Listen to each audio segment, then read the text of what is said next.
എന്റെ ഫോണ് മേടിച്ചരാ. ആരും വരില്ല.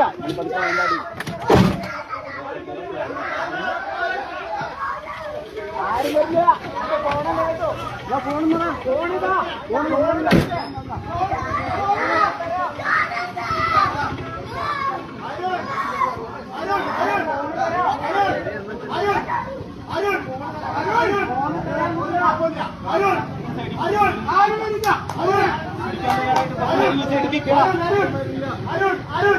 ശരി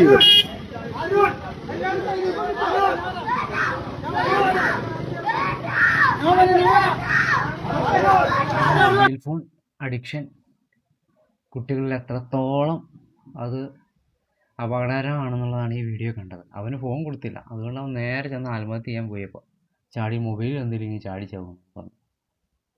എന്ത് കാലം പോയ പോക്കാണെന്നറിയില്ല. കാരണം നമ്മളുടെയൊക്കെ ചെറുപ്പത്തിൽ ഒരുപാട് ചെറിയ മിഠായിക്ക് വേണ്ടി വാശി പിടിച്ചിട്ടുണ്ട്. എന്ന് വെച്ചാൽ കരയില്ല, കൂടുതൽ പോയി കരയിലേ ചെയ്യുള്ളൂ, അല്ലെങ്കിൽ ഒരു നേരം ഉണ്ണാതിരിക്കും.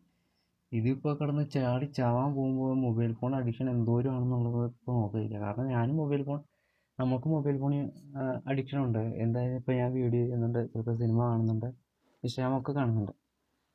അതുപോലെ എനിക്കത് കൺട്രോളിങ് ഉണ്ട്. അതായെന്ന് വെച്ച് കഴിഞ്ഞാൽ ഇപ്പം മെയിനായിട്ട് കൺട്രോൾ എന്ന് പറഞ്ഞാൽ എൻ്റെ സ്ഥാപനത്തിൽ ജോലി ചെയ്യുന്നു. അവിടെ ഒരു 9 മണിക്കൂർ ജോലിയാണ്. 9 മണിക്കൂർ അവിടെ മൊബൈൽ ഫോൺ ഉപയോഗിക്കാൻ പറ്റില്ല. ലാബ് ടെക്നീഷ്യനാണ്, ഉപയോഗിക്കാൻ പറ്റില്ല. അങ്ങനെ പിന്നെ ഇവിടെ വന്നാലും പിന്നെ ഉറങ്ങുമ്പോൾ മൊബൈൽ ഫോൺ അധികം യൂസ് ചെയ്യില്ല. പിന്നെ എന്നാലും ഞാൻ കൺട്രോൾ ചെയ്താണ് മൊബൈൽ ഫോൺ അധികം ഉപയോഗിക്കുന്നത്. പിന്നെ പുസ്തകങ്ങളൊക്കെ പുറകിൽ പുസ്തകം കാണുന്നില്ല, പുസ്തകങ്ങളൊക്കെ വായിക്കും. അതിൽ പുതിയൊരു മാസം ഓർഡറൊക്കെ വരും. അപ്പോൾ പുതിയൊരു പുസ്തകങ്ങളൊക്കെ അധികം വായനയിൽ മൊബൈൽ ഫോൺ അഡിക്ഷൻ കുറയ്ക്കാൻ വേണ്ടി ശ്രമിക്കുന്നുണ്ട്. അതുകൊണ്ട് ഇപ്പോഴത്തെ തലമുറയിലെ കുട്ടികൾ തീർച്ചയായിട്ടും ഇപ്പോൾ പഴയതൊക്കെ നമുക്ക് വ്യായാമത്തിന് വേണ്ടി ക്രിക്കറ്റ്, ഫുട്ബോൾ കളികളൊക്കെ കളിക്കാൻ. ഇപ്പോൾ എല്ലാവരും ഇപ്പോൾ മൊബൈലിലൊക്കെയാണ് കളിക്കാൻ വരുന്നത്. അത് അത്ര നല്ല ശീലമല്ല.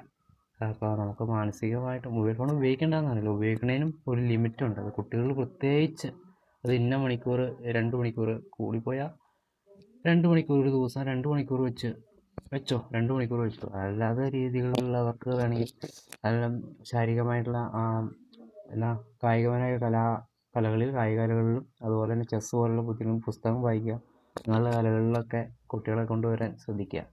മൊബൈൽ ഫോൺ ഇങ്ങനെ ആക്കരുത്. ആ കുട്ടിയുടെ അവസ്ഥ അവനത് എങ്ങനെ മാറ്റിയെടുക്കുമെന്ന് അറിയാൻ പറ്റില്ല.